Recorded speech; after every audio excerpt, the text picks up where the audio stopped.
Now on 105.9 FM and streaming worldwide on the WMAL app. O'Connor and Company.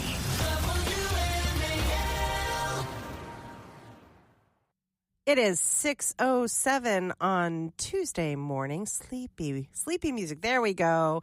Thanks for tuning into O'Connor and Company. Coming up, 6:35, Cully Stimson with the Heritage Foundation. He'll explain why D.C. remains one of the nation's most dangerous cities. 7:15, Andy Pollin with ESPN. He'll tell us about that new RFK Stadium coming our way. At 7:35, Byron York, Washington Examiner, on Trump's first 100 days. 8:05, Rick Grinnell with the latest news about the Kennedy Center and the new upcoming Dolly Parton showcase. I might be a little excited about that. And at 8:35, Representative Jim Jordan, he's chairman of the House Judiciary Committee. He'll give us the latest on Trump's immigration policies. I'm Julie Gunlock, joined by my friend Hans von Spakovsky with the Heritage Foundation. Good morning, Hans. Good morning, Julie. It's nice to be in the studio with you instead of calling in from my kitchen table. Yeah, well, it's good. It's good to be with you. And happy 100 days. It is the 100th day of the Trump administration, and lots of good things are happening. We've gone through some of the 140 executive orders. We're hoping those are codified by Congress. But this latest one, it just file it under common sense. This is an executive order that he signed yesterday to require truck drivers to speak English. Yeah, and we should say, we're talking about codifying. Actually, all that Trump is doing is restoring the law. That's right. The federal law requires commercial drivers, the guys, as Trump correctly calls them, the foot soldiers of America. I mean, these are the long-distance drivers. These are the guys that we everything you're buying in the grocery store is brought to you by a trucker. Right. Well, law requires them to speak English, and there's good reasons for that. Well, yeah, so it's interesting. Fox News' Will Cain reported earlier in April on the Will Cain Show that trucking experts reported that there has been an influx of foreign-born truckers in recent years. No surprise there, given our open borders. Cain, citing experts, reported that former President Barack Obama's administration in 2016 stopped an English language requirement for drivers from being enforced. Then the Biden administration in 2024 promoted an initiative that increased truck driving training opportunities for refugees, which has increased the number of foreign-born truck drivers operating in the U.S. So that's sort of how we got here. Right. So basically Trump is saying, I'm actually going to enforce the law. Yeah. Kind of like in the immigration area, whereas, Obama, Biden, no, we're not going to enforce the law that says, and the president pointed out, for so many reasons, you have to deal with the border, like you're crossing the border. You have to be able to speak to customs officials. Yes. You have to be able to speak to law enforcement. There are so many reasons why you need to be able to speak English, and all the president is doing is saying, this is the federal law. We're going to enforce it. Well, and also I believe the truck driving industry itself is concerned about this. They should be. Press Secretary Carolyn Leavitt talked about this, cut 10. And then the third executive order, which will be a order directing the Department of Transportation to include English literacy tests for our truckers. This is a big problem in the trucking community that, unless you're in that community, you might not know. But there's a lot of communication problems between truckers on the road with federal officials and local officials as well, which obviously is a public safety risk. So we're going to ensure that our truckers, who are the backbone of our economy, are all able to speak English. That's a very common sense policy in the United States of America. So the president will be signing that later this afternoon. I look forward. This is, again, one of these, no doubt, 70, 20, 80, 70 kind of issues where the American public is like, duh. I mean, the idea that President Trump, he said he believes that English is a non-negotiable safety requirement for drivers, for professional drivers, as they should be able to read and understand traffic signs. I mean, this is, again, one of these things that make me go, am I in the Twilight Zone? How does not every single person agree that someone hauling, driving one of these massive trucks down the interstate should understand the signs on the interstate? Well, yeah, because while they are essential to keeping America supplied, those trucks are also mishandled, the most dangerous vehicles on the road. And so, but the common sense, that's the key thing. Almost every one of these executive orders is trying to bring common sense back to government. Well, and the critics. I also think of how has this affected the trucking industry in terms of these veteran drivers, English speakers, who then the job market is being flooded with people who don't speak English, maybe don't require as much in terms of, how much they make or their hours or whatever, and are these veteran truckers being pushed out of this industry in favor of these people who, again, might not require as much? Right. I do have to say I was disappointed at the signing ceremony that they didn't start with the theme music from Smokey and the Bandits.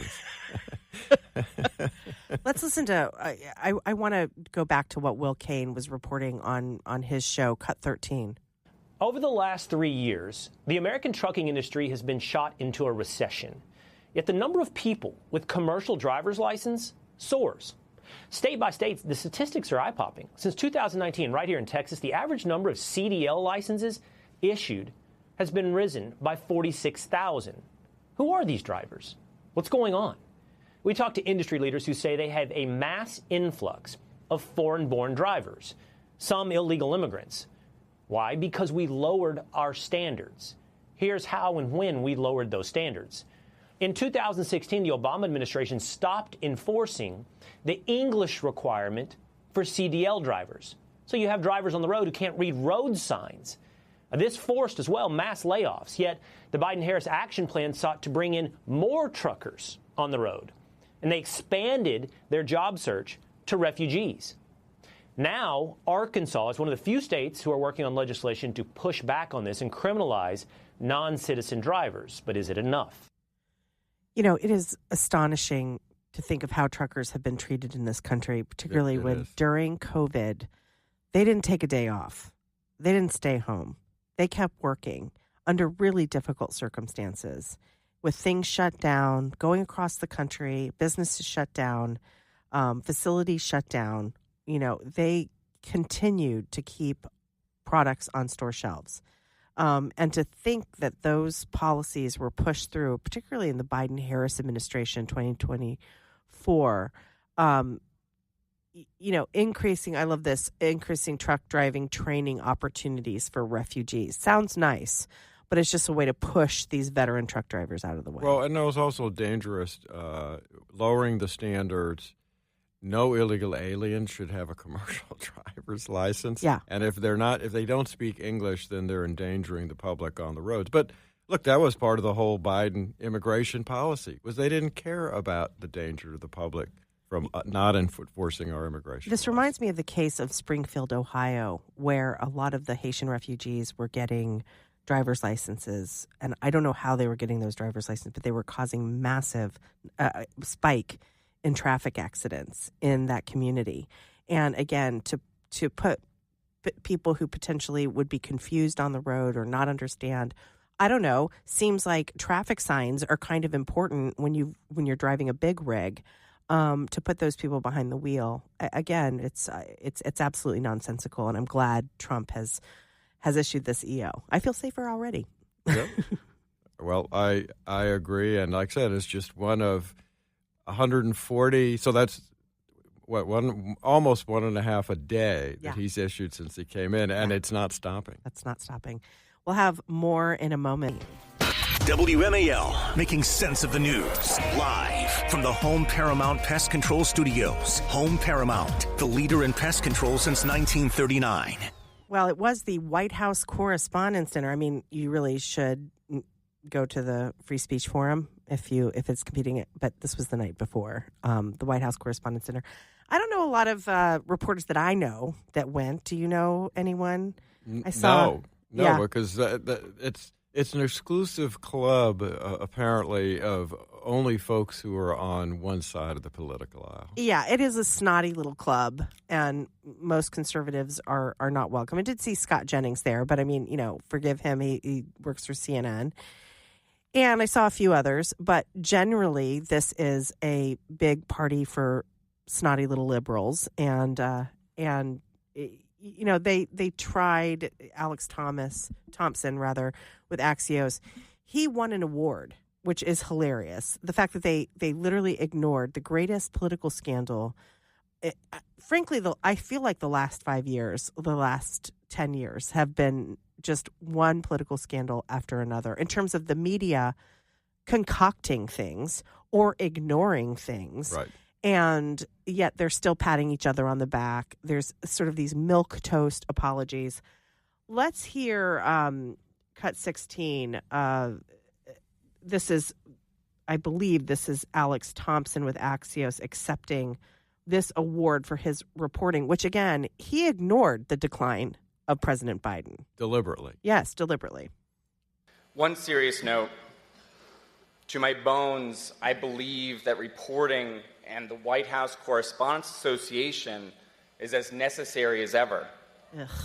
President Biden's decline and its cover-up by the people around him is a reminder that every White House, regardless of party, is capable of deception. Okay, can we just pause it there, Jeff, real quick? Okay, notice what he says there. He said President Biden's decline and its cover-up, ... by the people around him, okay, is a reminder that every White House, regardless of party, I love the regardless of party, is capable of deception. So he didn't take responsibility for it. He didn't say we covered it up. He said, no, we just missed it because, again, it's cover up by the people around him. So he's blaming his staff. He's blaming the Biden family. And then he said it's a reminder that every White House, regardless of party, can be capable of deception. So, again, not taking any responsibility. I'm only saying this because this Alex Thompson guy is getting a lot of credit, right? Oh, it's so brave of him to get up there and criticize, right, his own industry. He didn't. No, and when he saw the people around him covered it up, well, he's got to include the White House correspondents. Now, this was the closest he came to blaming the media. Cut 16A. But being truth tellers also means telling the truth about ourselves.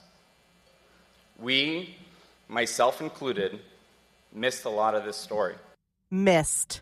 The only way they missed it was because they closed their eyes and covered their ears. They were in the White House every day. They saw the decline, too. They deliberately did not cover it because they were afraid it would prevent his reelection. It is absolutely true. And it wasn't until the debates where it was so obvious to the point that if you denied it, you were just so nakedly biased, right? So it got to that point because don't forget, we had Biden wandering in Italy, watching those, I think it was Italy at the G7 where he was watching the paratroopers come down and he wandered off. Maloney had to yank him back. Right. They admit now they had staff walking with him to the helicopter so it didn't look so people wouldn't notice his gait. I mean, there's, of course I could go on and on. This was deliberate. It was deliberate, but it wasn't until the debate that they had to admit it. This will enrage you even more when Thompson, this Axios reporter, thanked Jake Tapper, cut 17. Thank you to Jake Tapper for being a fearless reporting partner for a book on this very topic. Okay, that's another thing. So Tapper is one of the reporters who covered this up, okay, and deliberately ignored the story. And now he and Alex Thompson have now gone in together to write a book. So they're going to analyze this when they were part of frankly, leaders of the problem. Right. And now they're going to profit off of this. Do you think they'll mention the fact that they also deliberately covered up and didn't report on the Hunter Biden laptop? Exactly. Oh, I'm sure that they pushed the Russia collusion hoax for so many years. Yeah, right. Carolyn Levitt had something to say about this. Let's play cut 18. Millions of Americans watched our mentally incompetent president struggle with his day-to-day duties of this office. We watched our country be ran into the ground as a result, and nobody in the media wanted to write about that, talk about it. There were many reporters, I will say, right-leaning reporters who did talk about that, who didn't get awards, didn't get coverage. In fact, they were lambasted for their coverage. And I remember being on President Trump's campaign talking about Joe Biden's clear mental incompetence and being accused by people in this room of manufacturing deep fake videos, trying to persuade the public into not believing what they saw with their own eyes for many years. And I think it's about time the legacy media finally admits that was one of the greatest cover-ups and scandals that ever took place in American history, and certainly it did contribute to the decline in the trust that Americans have for the legacy media. Well said. Well said. They never will admit it, but well said, Carolyn Levitt. It is 6:23. Now on 105.9 FM and streaming worldwide on the WMAL app. O'Connor and Company. It is 6:37 on a beautiful Tuesday morning. Thanks for tuning in to O'Connor and Company. Coming up at 7:15, Andy Pollin with ESPN. He'll talk about the new RFK Stadium. At 7:35, Byron York with the Washington Examiner about Trump's first 100 days. And at 8:05, Rick Grinnell, latest news about the Kennedy Center and the new upcoming Dolly Parton Showcase.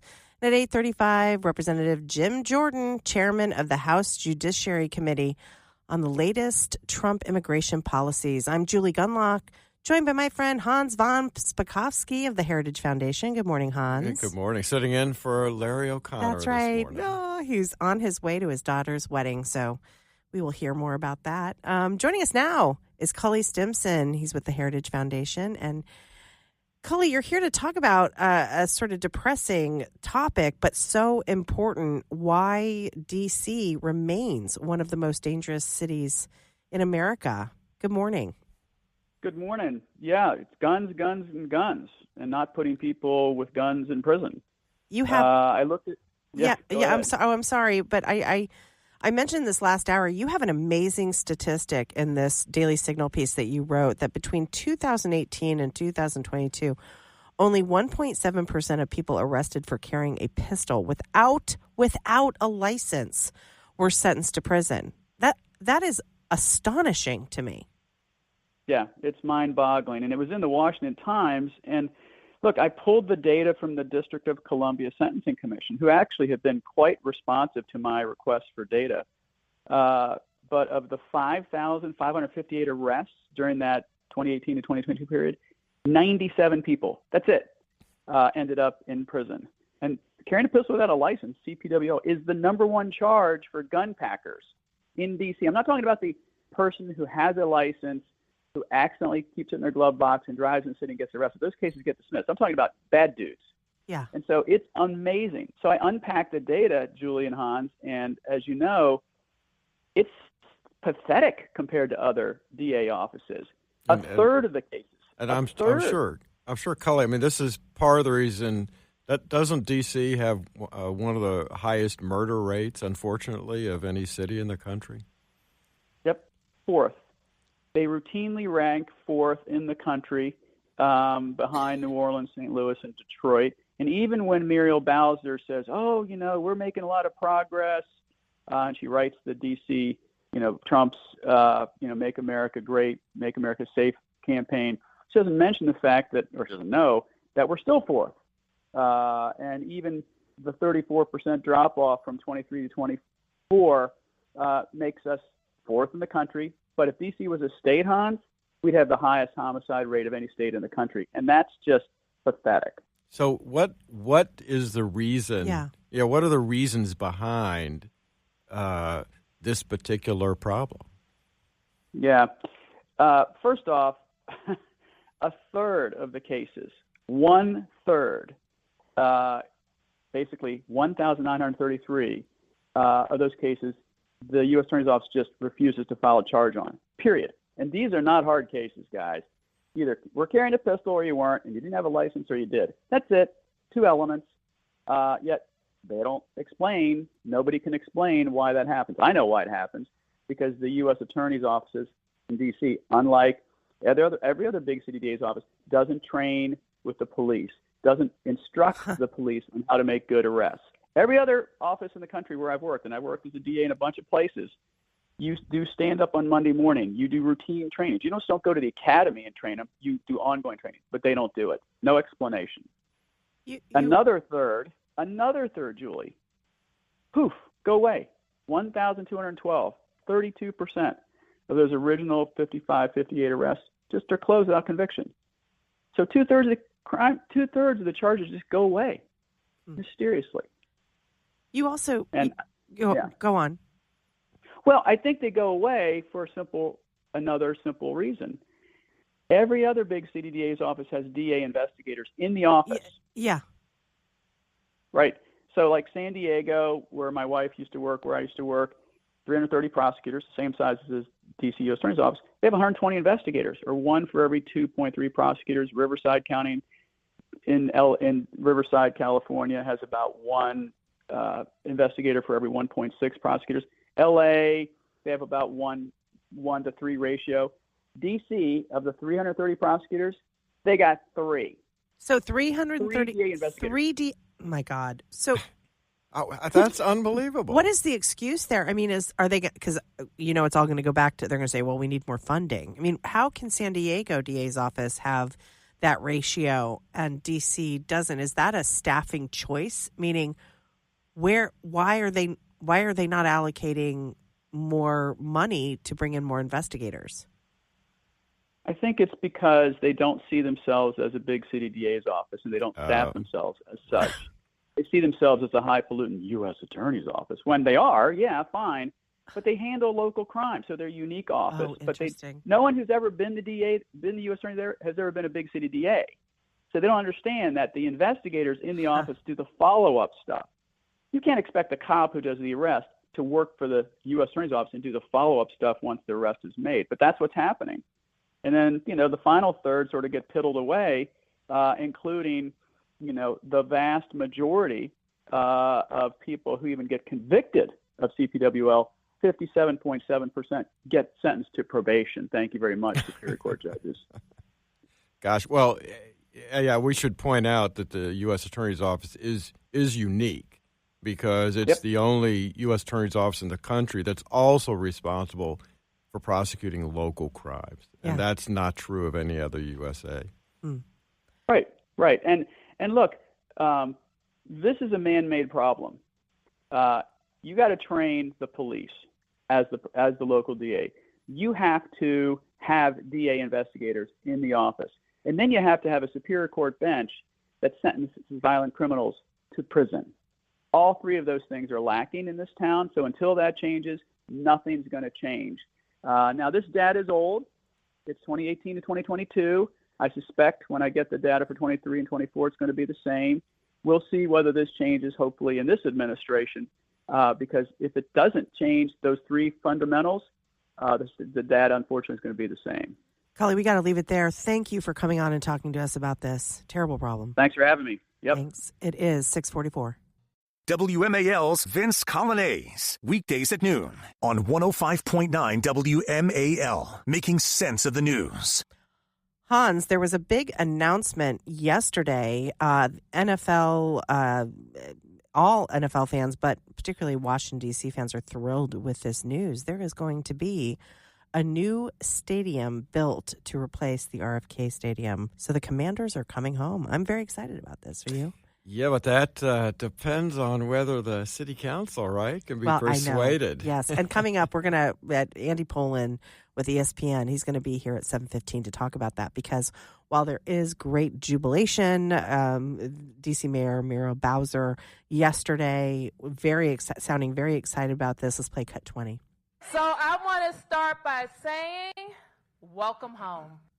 Oh, that was it. I thought it was going to be more. Commander's team owner. Okay, now I know this is only 20 seconds, but he was also very excited. Team owner Josh Harris, cut 21. RFK was the site of some of my earliest and most meaningful memories. I hope that many others will be able to create incredible memories of their own for generations to come. The future is very, very bright. Thank you for being here today, listening, and let's go get this done. Yeah, everyone's so excited. But as you just mentioned, D.C. Council Chair Phil Mendelson, he's being a bit of a wet blanket. He says he's not optimistic that there are the votes because, of course, the D.C. Council has to approve this. Let's play cut 22. Are you pretty confident right now that they don't have 7 people that would support this? Well, the problem with my answering a yes is that sounds a bit confrontative, and I don't wish to be confrontative at this point. But I think that if this was before the council today, they would not vote for it, in part because we don't know enough, but in part because they would see the price tag too high, and in part because we have not seen what the mayor's proposing with the budget and the cuts that we know they're going to be in the budget. So it'll be interesting watching this. It's yet to be seen if this is actually going to happen. Yeah, and it all boils down to money, doesn't it? It does. The finances, the cost of building this, the return in terms of tax monies, things like that. That's what it's going to boil down to. It says the commanders will pay $2.7 billion for construction, while D.C. will contribute about $1.1 billion, $500 million for construction, $356 million for parking, $89 million for a sportsplex, and another $200 million for utilities. I can't help but be excited about this because RFK is an eyesore. It is an ugly, crumbling eyesore. It has been for a long time. And, I used to live on Capitol Hill, right, not so far from RFK, and it'd be very good for that neighborhood. Yeah, no, it would be, and it would be look. I think they could do the kind of renovation refinement that occurred all around where our baseball stadium is, which used to be one of the worst areas of the city. It's so funny, Hans. I actually still, when I need to go down there towards the waterfront or towards where that baseball stadium is, I still get this sort of, I shouldn't go down there. I cannot get it out of my head what it used to be. You're right. It used to be the absolute worst, like really scary area. Certainly nowhere a woman would want to go. Right. And like the area along the waterfront there, that was a place you wouldn't go. Never. And now it's gorgeous, a walkway with restaurants, bars. Okay. It's really nice. Oh, it's a place you go for date night. I mean, I don't because I'm old and I don't come into D.C. anymore. You're not old. You just have family responsibilities. Yes. Oh, let's stick with that. Yeah, let's stick with that. So this will be interesting to watch. Again, we'll have Andy Pollin in here and coming up actually in the next hour. So stay tuned for that. It's 6:53.